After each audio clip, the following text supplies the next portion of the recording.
Hello mga katops, ayan, maglalagay tayo ng mantika. Hindi ko alam kung anong luto ang gagawin natin sa baboy. So, lagyan natin ng sibuyas. Ulam sa earth. So, ayan, gisa-gisahin lang natin. Tayin lang natin mag-translucent yung sibuyas at yun. Ilagay na natin yung bawang. Yes. Siguro pag natikman natin to, napakasarap nito. Pero ngayon ko lang, ginawa. So, lagyan natin ng sibuyas, bawang. Ayan, halu-haluin lang. Imekos-mekos natin. Mga kainsan. Gusto pa ba yun? Bossy. Ayan, lagay na ang baboy, bossy. Ayan po, lagay na natin yung baboy. Hiniwa-hiwa ko lang yung baboy. 4 cube yan.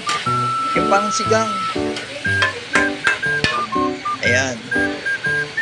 Tapos lagyan natin ng konting a dash of salt, rock salt. Ayan, asin. Para may konting alat. At lagyan natin ng konting toyo para medyo mangitim. Maging negro na. Kasing tabing sa mga mangitim. Para umitim lang ating baboy. Haluin natin, halu-haluin. Ayan, pagkatapos natin haluin, lagyan natin ng oyster sauce para sumarap. Okay na. Ayan. Oh, halu-haluin natin. Ayan, pagkatapos natin mahalo. Okay na yan. Ayan, oh. Wow. Nag-ano na, oh. Mamantika na. Lagyan natin konting tubig para palambutin natin. Pakukuluin muna natin konti. Para medyo malambot naman yung baboy natin. So, ayan, kumulo na. Lagyan natin ng dahon ng laurel. Pampasarap. Takpan natin. Ayan. Malambot na. Angatin natin. Okay. Ayan, nawawala pa. Magalaw, lagyan natin ng kalamansi. Oo, para may konting asin. Ayan, oo, nawawala na naman. Oo, kulit. Ang likot ng cameraman ko. Sino ba yung cameraman na yan?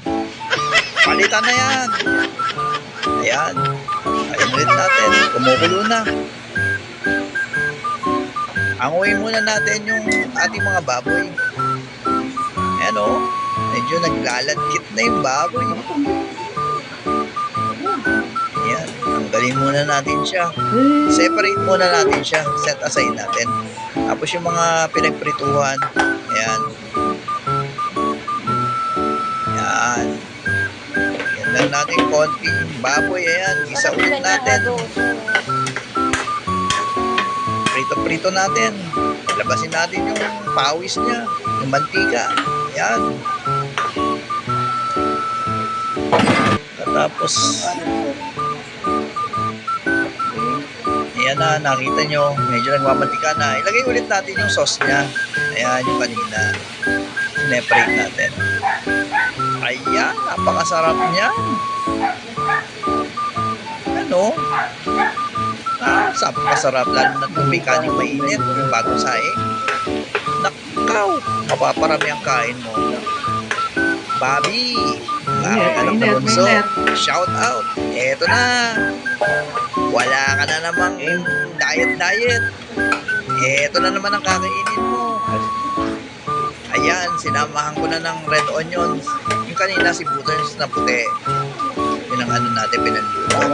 Pero ito ay parang pang ano lang natin. Sibuyas na pula. Ayan, oh, sarap na sarap si Anaconda.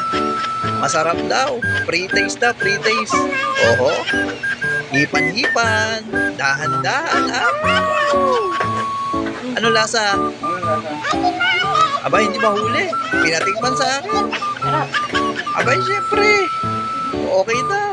Masarap daw. Tara na. Hanguin na natin at tayo makakain na. Ang lagay mo, adobo bistek. Isang luto na naman na hindi ko alam kung ano to. Bistek ba o adobo? Pero walang suka. Adobong bistek. Tawagin na natin. Adobong bistek na baboy. Bistek at saka adobo.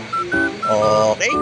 Or no suka. Perfect adobo, na naman bistek, tayo. Ganun. Masarap na naman ang ating Tikman mo. pagkain.